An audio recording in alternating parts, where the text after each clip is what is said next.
ಏನು ಮಾಡಿದಪ್ಪ ಅಂತಂದ್ರೆ ಅವರನ್ನು ಒಂದು ದೇಶದ ಭದ್ರತಾ ಕಾಯ್ದೆ ಅಡಿಯಲ್ಲಿ ಬಂಧಿಸಿ ಜೋಧ್ಪುರದಲ್ಲಿ ಇಡ್ತು. ಈಗ ಅವ್ರು ಹೊರಗೆ ಬಂದಾರ. ಈಗ ತಮ್ಮ ಬದುಕಿನ ಮುಂದಿನ ಏನು ಮಾಡ್ತಾರೆ ನೋಡುವಂಥದ್ದು. ಬಟ್ ಇಲ್ಲೇನೋ ಒಂದು ಸಂಶಯ ಬರ್ತದೆ ಸರ್ಕಾರದ ಮೇಲೆ.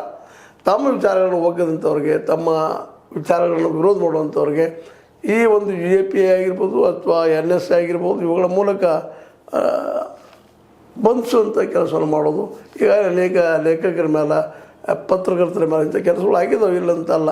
ಹೀಗಾಗಿ ಇವೆಲ್ಲ ಈ ದೇಶ ತುಂಬ ಈಗ ಹೆಚ್ಚಾಗ್ತಾ ಇರೋದನ್ನು ಗಮನಿಸಿದಾಗ ಸಹಜವಾಗಿ ಇಂಥ ಆಗಬಾರ್ದು ಅನ್ನೋದು ಯಾರದ್ದೇ ಆದರೂ ಪ್ರಜಾಪ್ರಭುತ್ವ ಜನಗಟ್ಟೆ ವಿಚಾರ ಮಾಡೋರು ವಿಚಾರಧಾರೆ ಆಗ್ತದೆ.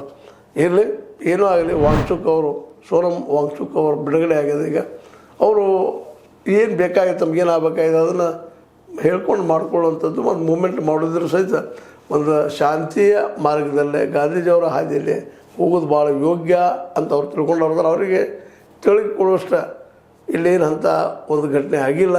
ಮತ್ತು ಅವ್ರನ್ನ ಬೇಷರತಾಗಿ ಬಿಟ್ಟಿದ್ದೇ ಇದಕ್ಕೆ ಸಾಕ್ಷಿ. ಯಾಕಂದ್ರೆ ಅವ್ರ ಮೇಲೆ ಹಾಕಿದಂಥ ಕೇಸ್ಗಳು ಗುರುತರವಾದದ್ದು. ದೇಶ ವಿರೋಧಿ ಅಂದರೆ ದೇಶ ವಿರೋಧಿ ಏನು ಮಾಡಿದರು ಪ್ರೂವ್ ಮಾಡೋದ್ರ ಸುಲಭದ ಕೆಲಸ ಅಲ್ಲ ಸರ್ಕಾರಕ್ಕಾದರೂ.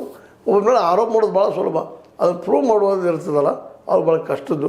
ಅದರೊಳಗಿಂತ ಪ್ರಾಮಾಣಿಕ ಪರಿಸರ ಹೋರಾಟಗಾರರು, ತಿಳುಕಿದ್ದಂಥವ್ರು, ಶಿಕ್ಷಣ ತಜ್ಞರನ್ನ ಹಿಡಿದು ಒಳಗೆ ಹಾಕೋದು ಸರ್ಕಾರದ ಕೆಲಸ ಅಲ್ಲ. ಇದು ಮಾಡಬಾರ್ದು.